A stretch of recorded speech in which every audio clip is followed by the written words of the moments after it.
നമസ്കാരം, ഞാൻ ഉമ്മുക്കുട്ടിയാണ്. 5ാം ക്ലാസ്സിലെ മാത്തമാറ്റിക്സിലെ 3ാമത്തെ യൂണിറ്റായ ഈക്വൽ ഷെയറിംഗ് അഥവാ ഭാഗം വയ്ക്കൽ എന്ന പാഠമാണല്ലോ നമ്മളിപ്പോൾ പഠിച്ചുകൊണ്ടിരിക്കുന്നത്.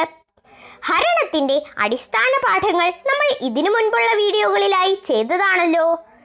ഇന്ന് നമുക്ക് വലിയ സംഖ്യകൾ എങ്ങനെ എളുപ്പത്തിൽ ഹരിക്കാമെന്നും സംഖ്യകളെ ഘടകങ്ങളാക്കി എങ്ങനെ ഹരിക്കാമെന്നും പഠിക്കാം. ഇത് നമുക്ക് പറഞ്ഞു തരുന്നത് ഒരു അതിഥിയാണ്. അപ്പോൾ നമുക്ക് വീഡിയോയിലേക്ക് കടക്കാം.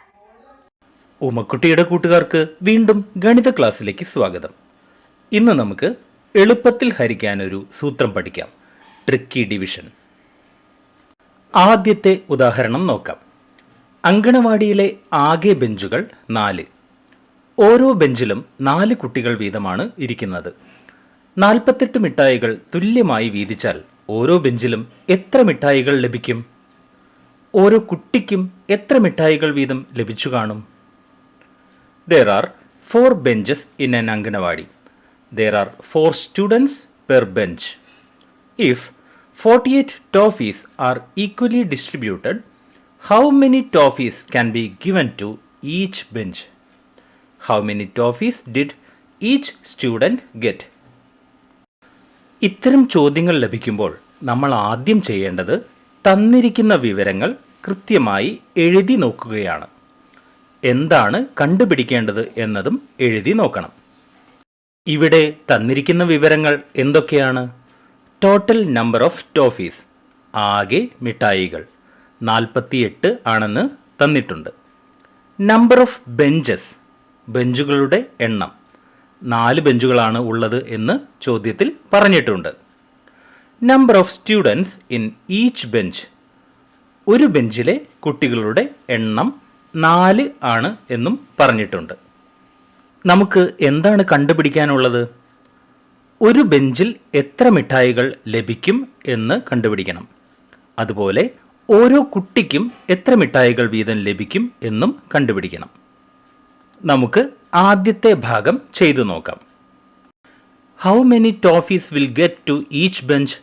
ഒരു ബെഞ്ചിലേക്ക് ലഭിക്കുന്ന മിഠായികളുടെ എണ്ണം എത്രയാണ്? എങ്ങനെ കണ്ടുപിടിക്കും? ആകെ മിഠായികളുടെ എണ്ണമായ 48നെ 4 കൊണ്ട് ഹരിക്കണം, അല്ലേ? ഇത് മനക്കണക്കായി ചെയ്യാവുന്ന ചെറിയ കണക്കാണ്. 48 എന്നാൽ 4 പത്തുകളും 8 ഒറ്റകളുമാണ് എന്ന് നമുക്കറിയാം. 4 പത്തുകൾ ചേർന്ന 40ഉം 8 ഒറ്റകളും ചേർന്നതാണ് 48. 4 പത്തുകൾ 4 ബെഞ്ചിലേക്ക് തുല്യമായി വീതിച്ചാൽ ഓരോ ബെഞ്ചിലും 10 മിഠായികൾ വീതം കിട്ടും. അതുപോലെ 8 മിഠായികൾ 4 ബെഞ്ചിലേക്ക് തുല്യമായി വീതിച്ചാൽ ഓരോ ബെഞ്ചിലും 2 മിഠായികൾ വീതം കിട്ടും. അങ്ങനെ ആകെ ഒരു ബെഞ്ചിൽ കിട്ടുന്ന മിഠായികൾ എത്രയാണ്? 10ഉം 2ഉം ചേർന്നാൽ 12 മിഠായികൾ. ഇനി മനക്കണക്കായി ഇങ്ങനെ ചെയ്യാൻ ബുദ്ധിമുട്ടുണ്ടെങ്കിൽ സാധാരണ നമ്മൾ ചെയ്യുന്നത് പോലെ 48നെ 4 കൊണ്ട് ഹരിച്ചു നോക്കാം. 4ൽ എത്ര 4 ഉണ്ട്? ഒരു 4, അല്ലേ? 1 × 4 4. 4ൽ നിന്നും 4 കുറയ്ക്കുമ്പോൾ 0 കിട്ടുന്നു. 8 നമ്മൾ താഴേക്ക് ഇറക്കി എഴുതുന്നു. 8ൽ എത്ര 4 ഉണ്ട്? 2 4 ഉള്ളത്. 2 × 4 8. 8ൽ നിന്നും 8 കുറയ്ക്കുമ്പോൾ 0, ഹരണം പൂർത്തിയാകുന്നു. അപ്പോൾ ഒരു ബെഞ്ചിലേക്ക് ലഭിക്കുന്ന മിഠായികളുടെ എണ്ണം 12 ആണെന്ന് നമ്മൾ കണ്ടുപിടിച്ചു. ഇനി നമുക്ക് ഓരോ കുട്ടിക്കും എത്ര മിഠായികൾ വീതം ലഭിക്കും എന്ന് കണ്ടുപിടിക്കണം. Number of students in each bench, അതായത് ഒരു ബെഞ്ചിലെ കുട്ടികളുടെ എണ്ണം എത്രയാണ്? 4. ഒരു ബെഞ്ചിലേക്ക് ലഭിക്കുന്ന 12 മിഠായികൾ ഈ 4 പേർക്കും തുല്യമായി വീതിച്ചാൽ ഓരോ കുട്ടിക്കും എത്ര മിഠായികൾ വീതം കിട്ടും? അതറിയാൻ 12നെ 4 കൊണ്ട് ഹരിച്ചാൽ മതി എന്ന് നമുക്കറിയാം. ഇതും മനക്കണക്കായി ചെയ്യാവുന്നതേയുള്ളൂ. 12 എന്നാൽ ഒരു 10ഉം 2 ഒറ്റകളുമാണ്. 10 മിഠായികൾ ഒരു പാക്കറ്റ് ആണെങ്കിൽ ആ പാക്കറ്റ് അഴിച്ച് 4 പേർക്കായി തുല്യമായി ഭാഗിച്ചാൽ ഓരോരുത്തർക്കും 2 മിഠായി വീതം കിട്ടും. അങ്ങനെ 10ൽ നിന്നും 8 മിഠായികൾ അപ്പോൾ വിതരണം ചെയ്ത് തീരും. ബാക്കി 2 മിഠായികൾ കയ്യിൽ അവശേഷിക്കും. ഈ 2 മിഠായികൾക്കൊപ്പം നേരത്തെ കയ്യിലുള്ള 2 മിഠായികളും ചേർത്താൽ ഇപ്പോൾ നമ്മുടെ കയ്യിൽ 4 മിഠായികളുണ്ട്. അത് 4 പേർക്ക് തുല്യമായി വീതിച്ചാൽ ഓരോരുത്തർക്കും 1 വീതം ലഭിക്കും. അപ്പോൾ ആകെ ഒരു കുട്ടിക്ക് കിട്ടിയത് 2 + 1 = 3. സാധാരണ രീതിയിൽ 12നെ 4 കൊണ്ട് ഹരിച്ചാലും ഇതേ ഉത്തരം കിട്ടും. 12ൽ എത്ര 4 ഉണ്ട്? 4ൻ്റെ ഗുണന പട്ടിക ഓർത്ത് നോക്കൂ. 3 4കൾ ചേർന്നതാണ് 12 അല്ലേ? 3 × 4 12. 12ൽ നിന്നും 12 കുറയ്ക്കുമ്പോൾ 0. അതായത് ഓരോ കുട്ടിക്കും 3 മിഠായികൾ വീതം കിട്ടും. മറ്റൊരു രീതിയിലും ഈ കണക്ക് ചെയ്യാം. നമ്പർ ഓഫ് ബെഞ്ചുകളുടെ എണ്ണം 4 ആണെന്ന് നമുക്കറിയാം. Number of students in each bench, അതായത് ഒരു ബെഞ്ചിലെ കുട്ടികളുടെ എണ്ണം 4 ആണെന്നും നമുക്കറിയാം. അപ്പോൾ ടോട്ടൽ നമ്പർ ഓഫ് സ്റ്റുഡൻസ് എത്രയാണ്? ആകെ കുട്ടികളുടെ എണ്ണം 4നെ 4 കൊണ്ട് ഗുണിക്കണം. അതായത് 4 പേർ വീതം 4 ബെഞ്ചുകളിലിരുന്നാൽ ആകെ എത്ര പേരുണ്ടാകും? 4 × 4 16. ആകെ 16 കുട്ടികളാണ് ആ ക്ലാസ്സിലുള്ളത്. 48 മിഠായികൾ 16 പേർക്ക് തുല്യമായി വീതിച്ചാൽ ഒരു കുട്ടിക്ക് കിട്ടുന്ന മിഠായികളുടെ എണ്ണം എങ്ങനെയാണ് നമ്മൾ കണ്ടുപിടിക്കുക? 48നെ 16 കൊണ്ട് ഹരിക്കണം അല്ലേ? നമുക്ക് 48നെ 16 കൊണ്ട് ഹരിച്ചു നോക്കാം. 48ൽ എത്ര 16 ഉണ്ട്? 48ൽ 3 16കളാണ് ഉള്ളത്. അതായത് ഒരു കുട്ടിക്ക് 3 മിഠായികൾ വീതം കിട്ടും. പക്ഷേ ഇവിടെ ഒരു കുഴപ്പമുണ്ട്. 16ൻ്റെ ഗുണന പട്ടിക നമ്മൾ അത്ര പഠിച്ചിട്ടില്ല അല്ലേ? അതുകൊണ്ട് തന്നെ 16 കൊണ്ട് ഹരിക്കുന്നത് നമുക്ക് ഇത്തിരി പ്രയാസമാണ്. അപ്പോൾ ഈ കണക്ക് എങ്ങനെ എളുപ്പത്തിൽ ചെയ്യും? നമ്മൾ എങ്ങനെയാണ് ഈ കണക്ക് നേരത്തെ ചെയ്തത്? നമ്മൾ 2 സ്റ്റെപ്സിലാണ് ഈ കണക്ക് ചെയ്തത്. ആദ്യം നമ്മൾ 48 മിഠായികളെ 4 കൊണ്ട് ഹരിച്ചു. അതായത് 48 മിഠായികൾ 4 ബെഞ്ചുകളിലേക്കായി വിതരണം ചെയ്താൽ ഒരു ബെഞ്ചിൽ എത്ര മിഠായി കിട്ടും എന്ന് കണ്ടുപിടിച്ചു. 12 മിഠായികൾ എന്ന് നമുക്ക് ഉത്തരം കിട്ടി. രണ്ടാമത്തെ സ്റ്റെപ്പിൽ ആ 12നെ നമ്മൾ വീണ്ടും 4 കൊണ്ട് ഹരിച്ചു. അതായത് 12 മിഠായികൾ ഒരു ബെഞ്ചിൽ ലഭിച്ചത് ആ ബെഞ്ചിലിരിക്കുന്ന 4 പേർക്ക് വീതിച്ചാൽ ഒരാൾക്ക് എത്ര മിഠായി കിട്ടും എന്നാണ് നമ്മൾ കണ്ടുപിടിച്ചത്. ഒരു കുട്ടിക്ക് 3 മിഠായി വീതം കിട്ടും എന്ന് നമുക്ക് ഉത്തരവും കിട്ടി. അതായത് 48നെ 16 കൊണ്ട് ഹരിക്കുന്നതിന് പകരം നമ്മൾ 48നെ 4 കൊണ്ട് ഹരിച്ച് കിട്ടുന്ന ഹരണഫലത്തെ വീണ്ടും 4 കൊണ്ട് ഹരിച്ചു. 2 രീതിയിൽ ചെയ്തപ്പോഴും നമുക്ക് 3 എന്ന് തന്നെയാണ് അവസാനം ഉത്തരം കിട്ടിയത്. 4 കുട്ടികൾ വീതം 4 ബെഞ്ചിലിരിക്കുമ്പോൾ ആകെ ക്ലാസ്സിൽ 16 കുട്ടികളാണെന്ന് നമ്മൾ മനസ്സിലാക്കി. അതായത് 4 × 4 = 16. ഈ 2 4കളെയും 16ൻ്റെ ഘടകങ്ങൾ എന്നാണ് നമ്മൾ വിളിക്കുക. ഫാക്ടേഴ്സ് എന്ന് ഇംഗ്ലീഷിൽ പറയും. ഇവിടെ നോക്കൂ, 2നെ 3 കൊണ്ട് ഗുണിച്ചാൽ 6 കിട്ടും. 2 × 3 = 6. അതായത് 2ഉം 3ഉം 6ൻ്റെ ഫാക്ടേഴ്സ് അല്ലെങ്കിൽ ഘടകങ്ങളാണ്. 2നെ 6 കൊണ്ട് ഗുണിച്ചാൽ 12 കിട്ടും. 2 × 6 = 12. അതായത് 2ഉം 6ഉം 12ൻ്റെ ഫാക്ടേഴ്സ് അല്ലെങ്കിൽ ഘടകങ്ങളാണ്. 3 × 15 = 45. 3നെ 15 കൊണ്ട് ഗുണിച്ചാൽ 45 കിട്ടും. അതായത് 3ഉം 15ഉം 45ൻ്റെ ഘടകങ്ങളാണ്. 9നെ 5 കൊണ്ട് ഗുണിച്ചാൽ 45 കിട്ടും.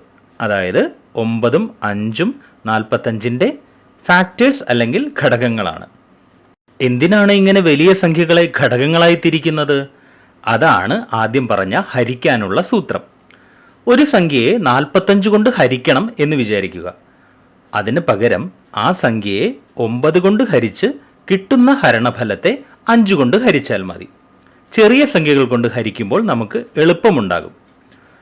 നമ്മൾ ചെയ്ത ഉദാഹരണത്തിൽ 48നെ 16 കൊണ്ട് ഹരിക്കുന്നതിന് പകരം നമ്മൾ 16ൻ്റെ ഘടകങ്ങളായ 4 കൊണ്ട് ഹരിച്ച് കിട്ടുന്ന ഹരണഫലത്തെ വീണ്ടും 4 കൊണ്ട് ഹരിച്ചതുപോലെ തന്നെ. പാഠപുസ്തകത്തിൽ ഹരിക്കാനൊരു സൂത്രം എന്ന തലക്കെട്ടിൽ ഇത് എഴുതിയിട്ടുണ്ട്. 300നെ 15 കൊണ്ട് ഹരിക്കുന്നതിന് പകരം ഏതൊക്കെ സംഖ്യകൾ കൊണ്ട് ഹരിക്കണം എന്ന് കണ്ടെത്താമോ? To divide 300 by 15, we need only to divide by some smaller numbers. What are they? നമുക്ക് 300നെ 15 കൊണ്ടാണ് ഹരിക്കേണ്ടത്. അതായത് 15നെ ഘടകങ്ങളാക്കണം. നമുക്കറിയാം 3 × 5 ആണ് 15. അതുകൊണ്ട് 300നെ 15 കൊണ്ട് ഹരിക്കുന്നതിന് പകരം ആദ്യം 300നെ 3 കൊണ്ട് ഹരിച്ച് ആ ഹരണഫലത്തെ 5 കൊണ്ട് ഹരിച്ചാൽ മതി. ഇത് ചെയ്യാൻ നമുക്ക് പേപ്പറും പേനയും ഒന്നും വേണ്ട, മനസ്സിൽ കണക്ക് കൂട്ടാവുന്നതേ ഉള്ളൂ. നമുക്ക് ആദ്യം കണ്ടുപിടിക്കേണ്ടത് 300നെ 3 കൊണ്ട് ഹരിക്കുകയാണ്. 300ൽ എത്ര 3 ഉണ്ട്? 100 3കളാണ് ഉള്ളത് അല്ലേ? ഇനി എന്ത് ചെയ്യണം? ഈ 100നെ 5 കൊണ്ട് ഹരിക്കണം. 100ൽ എത്ര 5 ഉണ്ട്? 10ൽ 2 അഞ്ചുകളാണ് ഉള്ളത്. അപ്പോൾ 100ൽ 20 അഞ്ചുകൾ. ഉത്തരം കിട്ടിക്കഴിഞ്ഞു. 300നെ 15 കൊണ്ട് ഹരിച്ചാൽ ഉത്തരം 20 ആണ്. ഘടകങ്ങളാക്കി ഹരിക്കുന്ന ഈ സൂത്രവിദ്യ എത്ര എളുപ്പമാണെന്ന് കൂട്ടുകാർക്ക് മനസ്സിലായില്ലേ? നമുക്ക് മറ്റു 2 ഉദാഹരണങ്ങൾ കൂടി മനക്കണക്കായി ചെയ്തു നോക്കാം. 450 ഹരിക്കണം 18. 168 ഡിവൈഡഡ് ബൈ 24. ആദ്യം നമുക്ക് 450നെ 18 കൊണ്ട് ഹരിച്ചു നോക്കാം. ഏതൊക്കെയാണ് 18ന്റെ ഘടകങ്ങൾ? നമുക്കറിയാം 9നെ 2 കൊണ്ട് ഗുണിച്ചാൽ 18 കിട്ടും. അതായത് 9ഉം 2ഉമാണ് 18ന്റെ ഘടകങ്ങൾ. 450നെ 18 കൊണ്ട് ഹരിക്കുന്നതിന് പകരം 450നെ ആദ്യം 9 കൊണ്ട് ഹരിച്ച് കിട്ടുന്ന ഹരണഫലത്തെ 2 കൊണ്ട് ഹരിച്ചാൽ മതി. 450നെ 9 കൊണ്ട് ഹരിക്കുമ്പോൾ എത്ര കിട്ടും? 450ൽ എത്ര 9 ഉണ്ട്? നമുക്കറിയാം 45ൽ 5 9കൾ ഉണ്ട്. 9 × 5 = 45. അപ്പോൾ 450ൽ എത്ര 9 ഉണ്ടാകും? 450ൽ 50 9കൾ ഉണ്ടാകും. 450 ഹരിക്കണം 9 എന്നാൽ 50 എന്നാണ് ഉത്തരം. ഇനി ഈ 50നെ 2 കൊണ്ട് ഹരിക്കണം. 50ൽ എത്ര 2 ഉണ്ട്? 25. 2 25കൾ ചേർന്നതാണ് 50 അല്ലേ? ഉത്തരം കിട്ടിക്കഴിഞ്ഞു. അതായത് 450നെ 18 കൊണ്ട് ഹരിച്ചാൽ 25 എന്നാണ് ഉത്തരം. ഇനി അടുത്ത ഉദാഹരണം നോക്കാം. 168നെ 24 കൊണ്ട് ഹരിക്കണം. ഏതൊക്കെയാണ് 24ന്റെ ഘടകങ്ങൾ? നമുക്കറിയാം 8നെ 3 കൊണ്ട് ഗുണിച്ചാൽ 24 കിട്ടും. 8 × 3 = 24. 8ഉം 3ഉം 24ന്റെ ഘടകങ്ങളാണ്.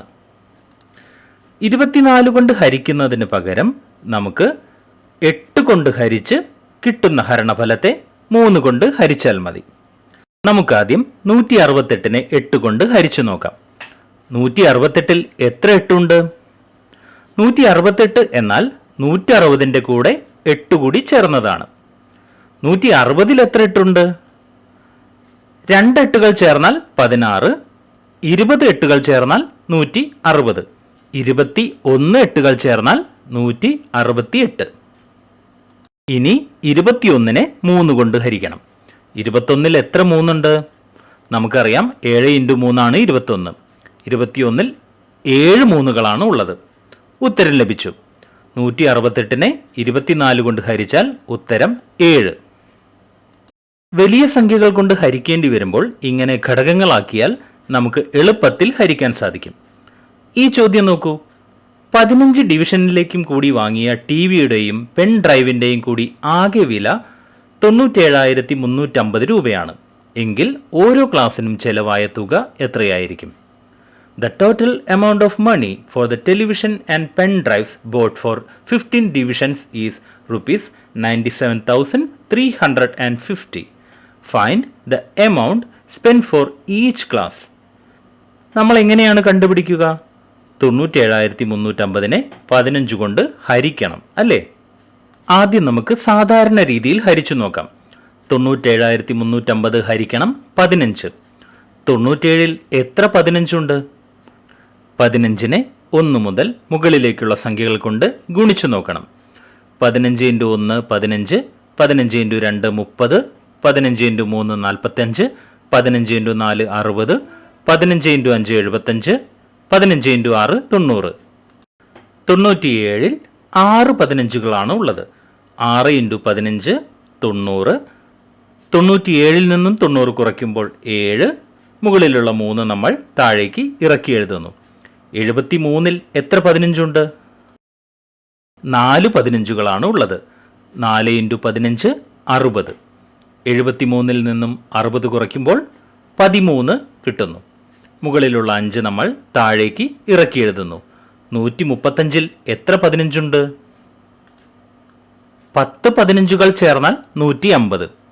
9 15കൾ ചേർന്നതാണ് 135. അതായത് 135ൽ 9 15കളാണ് ഉള്ളത്. 135ൽ നിന്നും 135 കുറയ്ക്കുമ്പോൾ 0 കിട്ടുന്നു. ഹരണം പൂർത്തിയായിട്ടില്ല. കാരണം മുകളിൽ ഒരു 0 കൂടിയുണ്ട്. ആ 0 നമ്മൾ താഴേക്ക് ഇറക്കി എഴുതുന്നു. 0ൽ എത്ര 15 ഉണ്ട്? 0 × 15 0. ഹരണം പൂർത്തിയായി. ഇങ്ങനെ ഹരിക്കുന്നതിന് പകരം എളുപ്പത്തിൽ നമുക്ക് 15നെ ഘടകങ്ങളാക്കി ഹരിക്കാൻ സാധിക്കും. ഏതൊക്കെയാണ് 15ൻ്റെ ഘടകങ്ങൾ? നമുക്കറിയാം, 5നെ 3 കൊണ്ട് ഗുണിച്ചാൽ 15 കിട്ടും. അതായത് 5ഉം 3ഉം 15ൻ്റെ ഘടകങ്ങളാണ്. 97,350നെ 15 കൊണ്ട് ഹരിക്കുന്നതിന് പകരം ആദ്യം 5 കൊണ്ട് ഹരിച്ച് കിട്ടുന്ന ഹരണഫലത്തെ 3 കൊണ്ട് ഹരിച്ചാൽ മതി. നമുക്കാദ്യം 97,350നെ 5 കൊണ്ട് എളുപ്പത്തിൽ ഹരിക്കാം. 9ൽ എത്ര 5 ഉണ്ട്? ഒരു 5 അല്ലേ? 1 × 5 5. 9ൽ നിന്നും 5 കുറയ്ക്കുമ്പോൾ 4, മുകളിലുള്ള 7 നമ്മൾ താഴേക്ക് ഇറക്കി എഴുതുന്നു. 47ൽ എത്ര 5 ഉണ്ട്? 9 5കളാണുള്ളത്. 9 × 5 45. 47ൽ നിന്നും 45 കുറയ്ക്കുമ്പോൾ 2, മുകളിലുള്ള 3 നമ്മൾ താഴേക്ക് ഇറക്കി എഴുതുന്നു. 23ൽ എത്ര 5 ഉണ്ട്? 4 5കൾ. 4 × 5 20. 23ൽ നിന്നും 20 കുറയ്ക്കുമ്പോൾ 3, മുകളിലുള്ള 5 നമ്മൾ താഴേക്ക് ഇറക്കി എഴുതുന്നു. 35ൽ 7 5കളാണുള്ളത്. 7 × 5 35. 35ൽ നിന്നും 35 കുറയ്ക്കുമ്പോൾ 0. പക്ഷെ ഹരണം ഇവിടെ തീർന്നിട്ടില്ല. കാരണം മുകളിൽ ഒരു 0 കൂടിയുണ്ട്. ആ 0 നമ്മൾ താഴേക്ക് ഇറക്കി എഴുതുന്നു. 0ൽ എത്ര 5കളുണ്ട്? 0ൽ 5കളൊന്നുമില്ല. അതുകൊണ്ട് നമ്മൾ 0 മുകളിൽ എഴുതുന്നു. 0 × 5 0. ഹരണം പൂർത്തിയായി. 97,350നെ 5 കൊണ്ട് ഹരിക്കുമ്പോൾ നമുക്ക് 19,470 കിട്ടുന്നത്. 19,470. ഇനി ഇതിനെ 3 കൊണ്ട് ഹരിക്കണം. 19ൽ എത്ര 3 ഉണ്ട്? 6 3കളാണ് ഉള്ളത്. 6 × 3 18. 19ൽ നിന്നും 18 കുറയ്ക്കുമ്പോൾ 1, മുകളിലുള്ള 4 നമ്മൾ താഴേക്ക് ഇറക്കി എഴുതുന്നു. 14ൽ എത്ര 3 ഉണ്ട്? 4 3കളാണുള്ളത്. 4 × 3 12. 14ൽ നിന്നും 12 കുറയ്ക്കുമ്പോൾ 2, മുകളിലുള്ള 7 നമ്മൾ താഴേക്ക് ഇറക്കി എഴുതുന്നു. 27ൽ എത്ര 3 ഉണ്ട്? 9 3കളാണുള്ളത്. 9 × 3 27. 27ൽ നിന്നും 27 കുറയ്ക്കുമ്പോൾ 0. ഹരണം തീർന്നിട്ടില്ല. മുകളിലുള്ള 0 നമ്മൾ താഴേക്ക് ഇറക്കി എഴുതുന്നു. 0ൽ എത്ര 3 ഉണ്ട്? 3കളൊന്നുമില്ല. അതുകൊണ്ട് 0 നമ്മൾ മുകളിൽ എഴുതുന്നു. 0 × 3 0. 0ൽ നിന്നും 0 കുറയ്ക്കുമ്പോൾ 0 തന്നെ കിട്ടുന്നു. ഹരണം പൂർത്തിയാകുന്നു. 19,470നെ 3 കൊണ്ട് ഹരിക്കുമ്പോൾ നമുക്ക് 6,490 എന്ന് ഉത്തരം കിട്ടുന്നു. അതായത് 97,350നെ 15 കൊണ്ട് ഹരിച്ചപ്പോൾ കിട്ടിയ അതേ ഉത്തരം തന്നെയാണ് 97,350നെ 5 കൊണ്ട് ഹരിച്ച് കിട്ടുന്ന ഹരണഫലത്തെ 3 കൊണ്ട് ഹരിച്ചപ്പോൾ നമുക്ക് കിട്ടിയത്. 97,350നെ 15 കൊണ്ട് ഹരിക്കുന്നതിന് പകരം നമ്മൾ 15ൻ്റെ ഘടകങ്ങളായ 5ഉം 3ഉം ഉപയോഗിച്ചാണ് ഹരണം എളുപ്പത്തിൽ പൂർത്തിയാക്കിയത്. മറ്റൊരു രസകരമായ പ്രവർത്തനം നോക്കാം. ഒരു 3 അക്ക സംഖ്യയിൽ നിന്ന് തുടങ്ങാം. ഉദാഹരണമായി 415. ഈ സംഖ്യയോട് ചേർത്ത് വീണ്ടും ഇതേ 3 അക്ക സംഖ്യ എഴുതണം. അതായത് 4,15,415. ഈ 6 അക്ക സംഖ്യയെ 7 കൊണ്ട് ഹരിക്കുക. ഹരണഫലം എന്താണ്? വലതുവശത്ത് നോക്കൂ. 59,345. ഇനി ഈ ഹരണഫലത്തെ 11 കൊണ്ട് ഹരിക്കുക.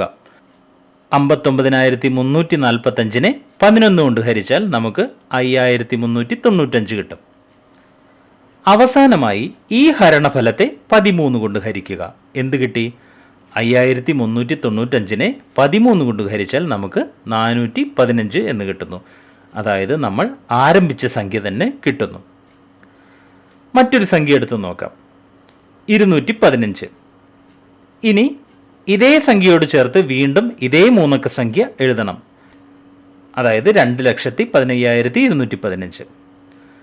ആദ്യം ഈ 6 അക്ക സംഖ്യയെ 7 കൊണ്ട് ഹരിക്കണം. 7 കൊണ്ട് ഹരിക്കുമ്പോൾ നമുക്ക് 30,745 എന്ന് കിട്ടുന്നു. ഇനി ഈ ഹരണഫലത്തെ 11 കൊണ്ട് ഹരിക്കണം. 30,745-നെ 11 കൊണ്ട് ഹരിക്കുമ്പോൾ നമുക്ക് 2,795 എന്ന് കിട്ടുന്നു. ഈ ഹരണഫലത്തെ 13 കൊണ്ട് ഹരിക്കണം. 2,795-നെ 13 കൊണ്ട് ഹരിക്കുമ്പോൾ നമുക്ക് 215 എന്ന് കിട്ടുന്നു. വേറെയും സംഖ്യകൾ എടുത്ത് ചെയ്തു നോക്കിയാലും ഇങ്ങനെ ആവർത്തിക്കുന്നത് കാണാം. 7 × 11 × 13 എത്രയാണ്? 7 × 11 × 13 1001 ഏതെങ്കിലും ഒരു 3 അക്ക സംഖ്യയെ 1001 കൊണ്ട് ഗുണിച്ചു നോക്കിയാലോ? ഉദാഹരണത്തിന് നമുക്ക് 415-നെ 1001 കൊണ്ട് ഗുണിച്ചു നോക്കാം. ഗുണിക്കുമ്പോൾ നമുക്ക് 4,15,415 എന്ന് കിട്ടുന്നു. അതായത് 415 ആവർത്തിച്ചു വരുന്നു. 215-നെ 1001 കൊണ്ട് ഗുണിച്ചാലോ? 215 215 എന്ന് ആവർത്തിച്ചു വരുന്നു. 1001 കൊണ്ട് ഗുണിക്കാൻ ഒരു എളുപ്പ വഴിയുണ്ട്. ഉദാഹരണത്തിന് 415-നെ 1001 കൊണ്ട് ഗുണിക്കാൻ 415-നെ 1000 കൊണ്ട് ഗുണിച്ചു കിട്ടുന്ന സംഖ്യയോട് 415-നെ 1 കൊണ്ട് ഗുണിച്ചു കിട്ടുമ്പോൾ കിട്ടുന്ന സംഖ്യ കൂട്ടിയാൽ മതി. 415-നെ 1000 കൊണ്ട് ഗുണിക്കുമ്പോൾ നമുക്ക് 4,15,000 എന്ന് കിട്ടുന്നു. ഒരു സംഖ്യയെ 1000 കൊണ്ട് ഗുണിക്കാനായി ആ സംഖ്യയുടെ കൂടെ 3 പൂജ്യം ചേർത്താൽ മതി എന്ന് നമുക്കറിയാം. 415-നെ 1 കൊണ്ട് ഗുണിക്കുമ്പോൾ നമുക്ക് 415 കിട്ടുന്നു. ഇത് രണ്ടും കൂട്ടുമ്പോഴാണ് നമുക്ക് 4,15,415 എന്ന് കിട്ടുന്നത്. 2 അക്ക സംഖ്യകളെ 101 കൊണ്ടും 3 അക്ക സംഖ്യകളെ 1001 കൊണ്ടും 4 അക്ക സംഖ്യകളെ 10,001 കൊണ്ടും ഗുണിക്കുമ്പോൾ ഇതുപോലെ രസകരമായ പാറ്റേണുകൾ ഉണ്ടാകുന്നത് നമുക്ക് കണ്ടെത്താൻ സാധിക്കും. ഇങ്ങനെ മറ്റു സൂത്രങ്ങൾ നമുക്ക് അടുത്ത ഗണിത ക്ലാസ്സിൽ പഠിക്കാം. വലിയ സംഖ്യകൾ എങ്ങനെ എളുപ്പത്തിൽ ഹരിക്കാമെന്ന് കൂട്ടുകാർക്ക് കൃത്യമായി മനസ്സിലായില്ലേ? ഇതുപോലെ 5ാം ക്ലാസ്സിലെ മറ്റു വീഡിയോകൾ നിങ്ങൾക്ക് കിട്ടാനായി ഈ ഉമ എന്നുള്ള ബട്ടൺ ഒന്ന് ക്ലിക്ക് ചെയ്യണേ. അപ്പോൾ വേറൊരു വീഡിയോയുമായി നമുക്ക് വീണ്ടും കാണാം.